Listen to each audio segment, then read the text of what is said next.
Here today, we have a highly anticipated video, and I've gotten a lot of requests for this for a long time, because those who have been on the channel quite a while know that the last time I posted any sort of Transformers collection video update was back at the beginning, I believe, of 2018. So we're talking years ago, what feels like way longer than that. So what Jordan and I are looking to do today is we're going to be breaking down everything that's in the collection shelf by shelf, and the idea is to basically talk about what's on each shelf, why I organize it like that, and then Jordan and I's favorite figure on each of the given shelves. So we're going to do that here. We're going to see an overview shot of what's going on, and basically we're going to take it from the right side, go down, go to the left, go upward, and then cover the top shelf that kind of goes across it, orbiting around Unicron. After that, we're then going to cover the side shelves and break those down really quickly. This video wouldn't be complete, however, without a proper introduction. Ladies and gentlemen, I give you my little brother Jordan.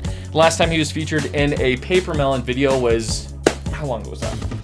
Probably 2 years ago also.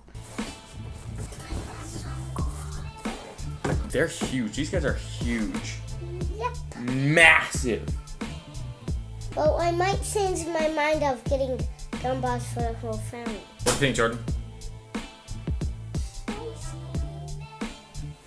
So he's back because it's only fitting that, he's here. So, yeah. First and foremost, let's just get kick-started. We're starting off with the Beast Wars shelf. This is such an interesting one to start off with, just because I genuinely never thought that I would own Beast Wars figures. I never liked them. People who know me and the way I'm into the Transformers fandom know that I don't like Beast Wars. I've never thought it was good or cool, but I gotta admit, these New Kingdom Transformers figures are pretty fantastic. So I ended up snagging not a ton of them, but most of the ones that have been out now. It took a lot of symmetry. See, they're not all like human figures. They're not like humanoid looking. They're all different animal shapes and sizes. So to create something that felt symmetrical on the shelf and professionally built up, that was kind of a challenge, but it was a fun challenge. My favorite is the skeleton, the white skeleton one. The white skeleton one? I don't even remember his name. It's cool because it's skeleton and the rest are like not skeleton, and that's the only one that Jared has that's a skeleton. My personal favorite is Optimus Primal. I'm not a huge fan of the Optimus Primal design overall, but it's a really good figure. All the joints are deliciously tight, and he's just fun to flip back and forth between the two modes. Okay, so going down the line here to the next shelf, you'll notice that all of the figures on this entire right-hand shelf are all Generations figures, and you're gonna see a pattern with that. We're gonna explain that a little bit better as we go along. So this one's a bit of a cop-out because I literally have so many favorites from this shelf that I went ahead and chose two. My first one is the new Studio Series 86 Grimlock. This figure is nothing but fantastic. He's massive. He fits the leader class price point. He's just everything that I've always wanted. I've literally been dying for a solid leader class / commander class Grimlock. He looks fantastic, and I cannot wait for the future upcoming slag that's coming out in stores soon. My second favorite one is Earthrise Optimus Prime. I had to choose this guy, and this was tough because I love Shockwave, Soundwave. They're some of my all-time favorites out of the whole series, but this figure was one of the most pleasant surprises in the entire series. This is my favorite because one of my personal favorites is Jetfile, and this is Jetfile. I did not know they had come out with one that's actually white. Also, check this out. You can flip the logo around. What?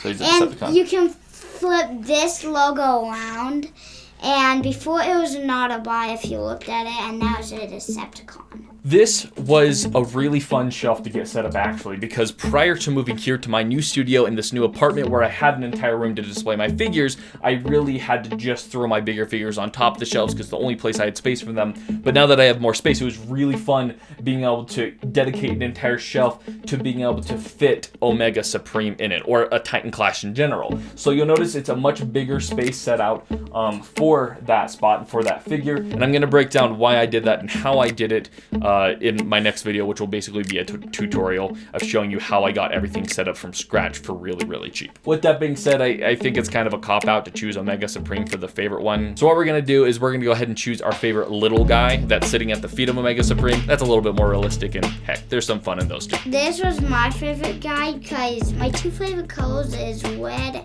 and blue, and I like guns, and I think he's really cool. You gotta show him to the camera, they can't see. And I really like that there's a little guy inside. So from that shelf, my favorite turned out to be the third-party Dr. Wu. I actually don't know their names. They're a new set that was just released. They're 2 of Soundwave's cassette tapes. There are 2 of them, but the reason I chose 2 is because they combine into 1 in robot mode. I'm a sucker for absolutely any cassette bots from Soundwave, and so I love all of them here, but because these are third party, they tend to be a little bit higher quality, a little bit nicer, and their combined mode looks pretty fantastic. Along with these Shatterglass colors, that's the way to be. So this is a Dinobot shelf, and I really like it because there's some cool figures in it.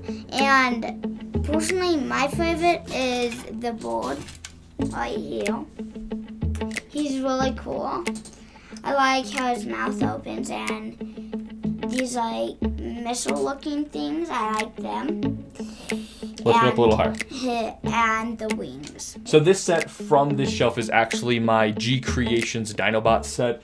I did a lot of hunting because I wanted a definitive, nice, big, hefty set of the Dinobots, the representation that I wanted. And while this is not a perfect set, and it's not very fun to play with, it looks really good and it scales perfectly with my Chug collection, which is why I have them down here, and they're hecka shiny. So I got the set on a pretty decent deal, and I feel okay about it. And this one's my favorite from the set, the Slug. Slug is a really good figure. Aside from the others that tend to fall apart and are not fun to transform and kind of look okay in one mode and not the other, this guy's actually fun to transform and he looks good in both modes. And overall, I love the part of just this clunky long neck dinosaur. It looks so good. It's fun. This next shelf was so random to actually get set up because it just so happened with Life and Nature that I threw Skylinks up there. He had to be the centerpiece because he's so big. And then as I got the Odyssey Galaxy Amazon exclusive set that matches colors because it's like the Skylinks team, it just made me realize it would be fun just to have a red, white, and blue display set up on that shelf. And so that's what we have basically. So basically that's just my red, white, and blue, whatever, patriotic shelf setup. For me, my personal favorite from that shelf was Inferno, which I would have never thought I would be sitting here telling you that Inferno was my favorite because I purchased the repaint, or I should say the pre-paint of him that came out a couple years ago, and I got that figure and I ended up returning him because he had so many ridiculous quality control issues. So I was hesitant to get this repaint. I'm so glad I did. The red looks so much better. It fits him as Inferno 100 times better. They fixed for me on my copy all the quality control issues, and he's just a good figure. This is my favorite. I think he's cool with the white, and I like that he has like the swaship top on him and his little gun right here and the hook that goes on him right here. Moving on to the side here, below Unicron, we have our next shelf, and this is also just Generations figures. The ones I put there admittedly are a little bit less favorites, just because they're not at eye level, they're below Unicron, so they're the last thing in the display to catch your attention and your eye, because it's below the big centerpiece of Unicron, and it's not at eye level with the rest of the shelves. So this is my favorite. I really like that he has like these missile guns right here and this gun right here, and I like what he turns into. I like that he turns into this truck with a trailer that like this animal trailer. And also one of the reasons why I like white, red, and blue is the colors of our flag in America. Okay, this one's kind of a weird decision for me, but my favorite from this shelf is actually the Generations Titans Return Sentinel Prime. I adore this figure. Nobody likes this figure besides me. I love this figure for more sentimental reasons. Aside from the fact that I love the color orange, and he is slathered in the color orange. Aside from that, this figure actually means a lot to me because it's what got me back into collecting back in, I think, 2015 or 16, whenever this was dropping. You are squeaking a lot, dude. A lot. This shelf going along with the same theme, just some good Generations figures that maybe didn't have a lot of specific color placement in the other higher up parts that's more eye level, but still really good figures. Dude! Sorry. Dude! You're squeaking a ton! Oh my goodness. This would be my one I picked, but Jared picked it. So I like this one because it's most like him. So you like 8-Face because he's the most like Starscream? Spoiler alert. He already told you, but this is my favorite from that shelf. Matter of fact, this is one of my all-time favorite War for Cybertron figures. I've not been able to talk about this guy enough. He's a bit of a controversial mold. He dropped, and everyone's like, oh, he's pretty okay, just a shelf former. And I 100% disagree. This is one of the best molds to come out of the entire War for Cybertron trilogy. This figure is so fun to transform. He looks absolutely awesome in his Tetrajet mode, and this is coming from somebody who doesn't actually like Starscream overall, so this is a fantastic figure. I love this figure. So this shelf mainly is just deluxes and then a leader class, particularly because I needed to rise the back shelf up and I had a lot of deluxes, so you'll see that riser in the back, little black block that rose the deluxes above the other deluxes, so you can see all of them involved. But my choice for it was the Siege Sideswipe. Now this is with a disclaimer that I do have the new Earth mode Sideswipe on pre-order in that 2-pack, the Amazon exclusive, so that is coming I think in like November or December. This was the first ever War for Cybertron figure that I purchased, and I adored it. This was coming off the hot heels of the Prime Wars trilogy, which was mediocre at best, and that had the ball joints and a lot of quality control issues. It was the first time that a deluxe had ever had pins instead of ball joints. The quality was so much better. It wasn't the same reused combiner mold over and over. This was the start of an era for me of this new War for Cybertron series that's been the best generation series for me, flat out, of all time. Period. Come at me. So this is my favorite. So when I noticed this guy just now, when we started this movie at Teen Baby 4, I noticed that he was standing up. And I thought he was really cool. And one of the things I like about Optimus Prime, there's not many that come with this part. The Matrix? The Matrix of leadership. I love those. Next on the list, this is the last shelf that we have in the Generation series, at least as far as the shelves along the side are concerned. But at the end of the day, I absolutely needed an excuse to deem the new War for Cybertron Wheeljack is one of my favorites because this guy is so much fun. And when they first announced that they're going to be dropping, or the leaks came through several years ago that they're going to be dropping a War for Cybertron Wheeljack, I was excited because I've wanted a solid version of this guy in a while. He just got a cool design. And then when they revealed him, it was really disappointing because he just looks clunky, looks like a toy, doesn't look good, doesn't look fun. So I was really skeptical. I got him just because I knew I had to, and when I bought him, I was so pleasantly surprised with how much fun this figure is, and these big clunking feet. They're good clunking feet. I love my Transformers with face masks and big hunking feet, and this guy delivers on that. I like Jet Screen. Yeah, I think he's awesome. I love Blue, as I mentioned earlier, and you can barely see this in the background when he's facing forward. And he's not too easy to transform, but he's easy, not like Hulk. Alright, we're finally moving into the far left shelf, which introduces us to mainly the Bayverse characters, and I love these shelves too. For those who know me know that I'm a huge G1 and Bayverse fan. This is a great shelf. It's my Megatron shelf, and to be honest, I never expected to have a designated character shelf. I was always sworn against character shelves. It always bothered me when I would see people's collections and I would see Bumblebee shelf and a whole bunch of Bumblebees, Optimus Prime, a whole bunch of Optimus Primes, and I'm still kind of against that as a general rule of thumb. But in this case, I just realized I had a bunch of extra Megatrons sitting around and nowhere to put them, because I had the really epic 3-0 Megatron figure that, of course, I had to set up, and he just looked kind of empty at his feet with no other figure sitting there. So with a bunch of other extra Megatrons sitting around, I was like, hey, let's do that. I like him. He's as big as you are. And he is probably nearly as heavier than Unicron. For me. From the 5th movie, I think the 5th movie, Megatron is awesome. Alright, obviously that's like my favorite figure on that shelf because he's freaking epic and he looks awesome. But I think it's kind of unfair to the rest of the figures to say that because there's some really good ones there as well. But I did recently just get this Kingdom Galvatron, and this figure was a massive, pleasant surprise. He feels hefty, so he has the weight of a leader class figure, and I didn't expect that. He's got 0 hollow parts. His transformation is fun and a lot more invested and interesting than I thought it was. And his alt mode, which I've always thought Galvatron had the dumbest alt mode, is actually super sweet. If you're a fan of Galvatron, this is the definitive Galvatron. Even if you're not, honestly, this guy is an absolute win. He's just a fun figure, and it's just fun to hold. Like, I'm just gonna hold him through the rest of the video. All right, moving on up the shelf, we're getting more of the Studio Series Bay figures.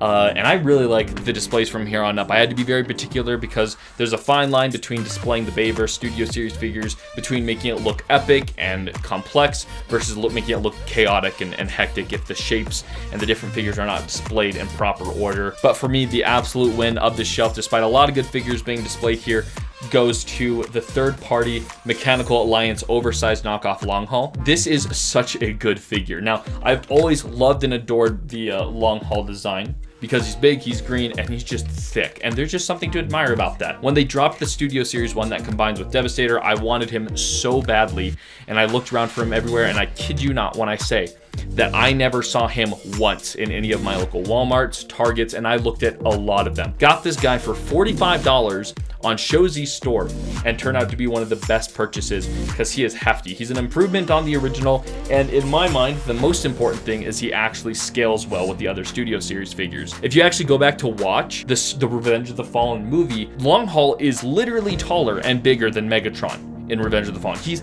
massive. So in my head continuity of Transformers, this oversized figure scales well with my Studio Series figures, and I'm so happy he does because he just looks so dang good. Is that the guy that was like in the 5th movie? Even I don't have enough ammo for that thing. Oh, no, that's Hound. That's Hound. This is a bad guy. All right, next up the shelf, we're getting towards the top. We got more of the Studio Series figures. This was tough because I love the Dark of the Moon Soundwave. I've always liked that design, and it was cool to see them make a solid Studio Series version.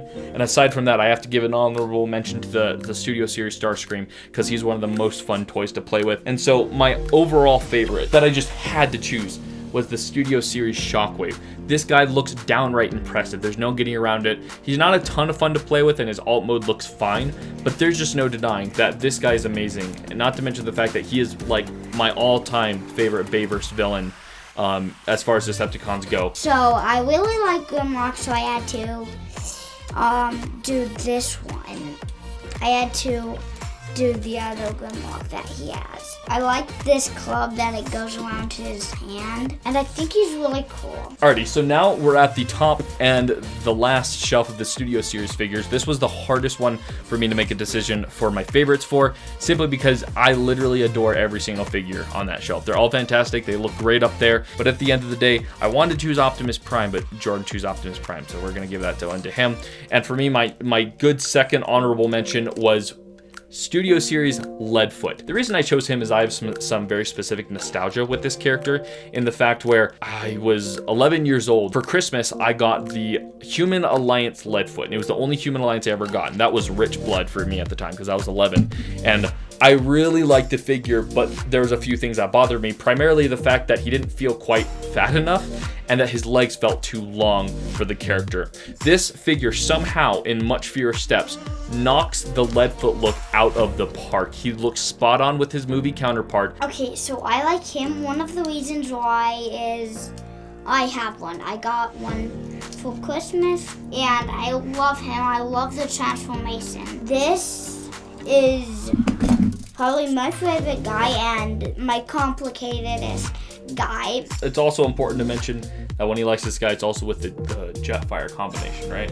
Because I got the DNA upgrade kit for that. Looks so dang good. When it comes to the Jetfire combination with the DNA upgrade kit on this Optimus, it is easily one of the coolest looking Studio Series figures of all time, period. Okay, let's get to the big boys and talk about the masterpiece shelf. I say shelf, but you know, it's that top line, also the top of the one shelf. Those are kind of my masterpiece figures. And right now, I would mention that my all-time favorite was the G Creations Grimlock up there, but I have mentioned him in a past video, so for honorable mention's sake, we're gonna pull out my Red Baron Toy World World War II Starscream.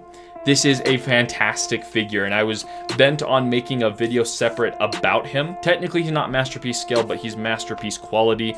He's Studio Series scale, but he's a third-party company that turned Starscream into a World War I, technically, but labeled as a World War II Warcraft. The only thing that's keeping me from talking about the Devil Savior Devastator is the fact that he's not complete yet, but I do have his left arm shipping in. When I complete him, he will easily be my favorite figure in the entire collection. So I love him. This is my favorite of all of his Transformers. So that Optimus Prime comes with my G Creations Grimlock, which is one of my all-time favorite figures that I talked about in a previous video. This guy came as a set with him to scale properly with him, and he's It's pretty cool. And I like that his sword can be on his back, and his sword can be on his arm without him grabbing it.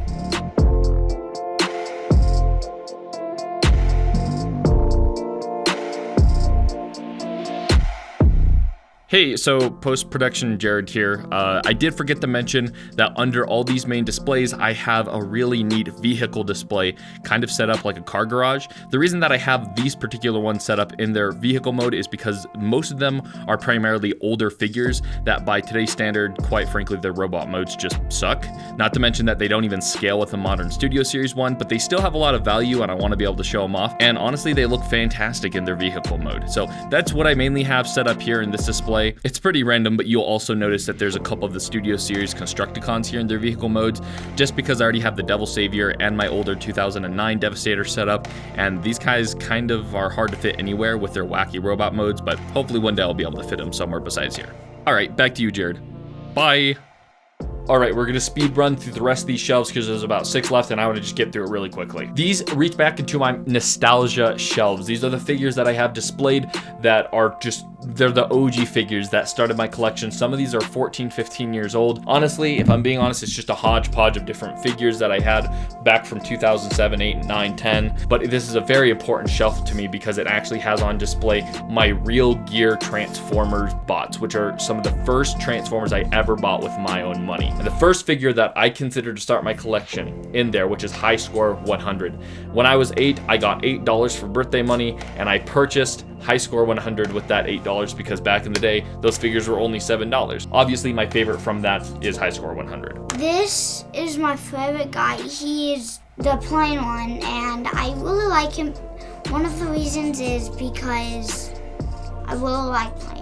Me and my brother. The last shelf that we're going to talk about is what I used to call my squeak shelf because me and my older brother, when we collected them when we were young, back when you're a kid and you can only save up so much money, really what we could afford is the small Legends and Legions class figures that were at the time were like $4 or $5. Now I can't say there's necessarily a favorite that I have in here because it's all of them together, but it's just fun to talk about that because that is also what started the collection. After I got the Real Gear $7, $8 robots from the 2007 movie, those Legion class and Legends class figures, which is what we called squeaks at the time, were all that we could really earn up for. And so you have memories, you remember some of those little guys. Lastly, of course, we have a couple of different Titans, the Combining Titan class figures, which is Predaking and Devastator. What's your favorite out of those two? Predaking. Predaking. That's the guy you opened with me. Remember him? We should also mention the Optimus Prime display, which is neither the shelves or anything else. It's kind of its own little display because like the Megatron situation, I had a ton of extra Optimus Primes. I'm saving a really big spot in that Optimus Prime display for the soon-to-come self-transforming Robosin Optimus Prime, which is now teased to come out next month. I think in a few weeks now. You guys are going to miss it barely. How much is it? A lot of money. As Jared mentioned, it was hard back then to earn money. Back then, child. you still have a hard time earning money. You're a child. But still, I have $92. Wow, that's rich blood right there. Also, we have my new wall display, which was only made possible because we moved into a new place with an extra room where I can display and have the whole room to display and edit videos and film and stuff like that. So with this wall, I absolutely love how it turned out because I knew that in this new room I wanted to have Transformers posters that were reminiscent of my favorite eras of Transformers, which for me was the first and third movie. Not to mention that 3 of some of my most prized possessions are the recently achieved 2007 Deluxe Class mint condition figures that I have. I'm really proud of this because these 3 figures really reach back to the original 2007 era, which like I've mentioned is the era where everything started for me. That's where the Transformers passion for me started. The third one is one that neither me or my brother ever got, but it's one that I desperately wanted, was Long Arm. I just thought the concept of this pickup truck transform was so cool, but again, for $9.99 back in the day was rich blood, and I just didn't really have the money for it. So then I do also have in my closet, I won't say it's displayed, but set up a lot of the different boxes from the Studio Series because the boxes look pretty cool lined up, and that's just something to mention that I have those up there. Let's end with the big boy grand finale, which you guys know, of course, is my centerpiece, being HasLab Unicron. The biggest Transformer, not just in my collection, but that's literally ever been made by first or third party companies, and I'm so glad I got my hands on him. It was a bit of a challenge getting him in aftermarket prices, but I'm really glad I did because he is just the most just the coolest. I have some of the G1 boxes set up there to the side to kind of surround him with the more manufactured look to make it almost look like a little shop. And on the right side, as random as it may be, the Autobot and Decepticon pop collection that I have, because I saw those in stores and I was like, I gotta get them. Other than Unicron, my favorite on that shelf is a little ship that connects to him. So I think that about covers it. Yeah. Yeah, no. Once again, this is post-production Jared. I forgot to tell you guys about a couple of the other side shelves that I have going on. This one here is a pretty cool one. I mainly color matched them because they're all really colorful. I have all the Terracons here, including, I believe it's the Armada Megatron, who's an oldie, but definitely a goldie. In addition to that, I have a couple of the other mix and matches movie characters here. Some of them are older toys and some of them are newer Studio Series toys that quite frankly just didn't really fit with the aesthetic of the other Studio Series shelves, even though they're still fantastic figures. There is also this super random generation shelf that I just kind of threw all my leftover figures on. It ended up looking pretty cool, and I did originally have my fossilizers with the Beast Wars figures, but once I got the other two fossilizers, there wasn't enough room for them, so I just moved them over here. And yeah, that's a Transformers Iron Man. We do also have the Bot figures with Ultra Magnus because I don't know, why not? Then lastly, there is my 2009 Ultimate Class Devastator, which to be honest was by far the most exciting thing to ever happen in my life at 9 years old. And to this day, it's really fun that I still have it. It's cool comparing it to the other Devastators I got. I think there's some figures that I forgot that are still in packaging, but that's the idea, the much needed update that I've been waiting to give for a while, and I wanted to talk about it because a lot of it means a lot to me. It was only right to have Jordan back since she was there originally. So thank you for being patient with me as we still get the whole look and everything set. Oh my, I forgot to turn the puck lights on. Oh, dang it. At least we don't have to restart. We're not restarting. All right, well, yeah, that's that. Other than that, that is my 2021 display, of course, having anticipated a few upcoming figures like Titan Class Arc, the self-transforming Roboson Optimus Prime, a couple third-party figures. I'll be dropping those videos soon. Other than that, I'll see you around. Later, guys.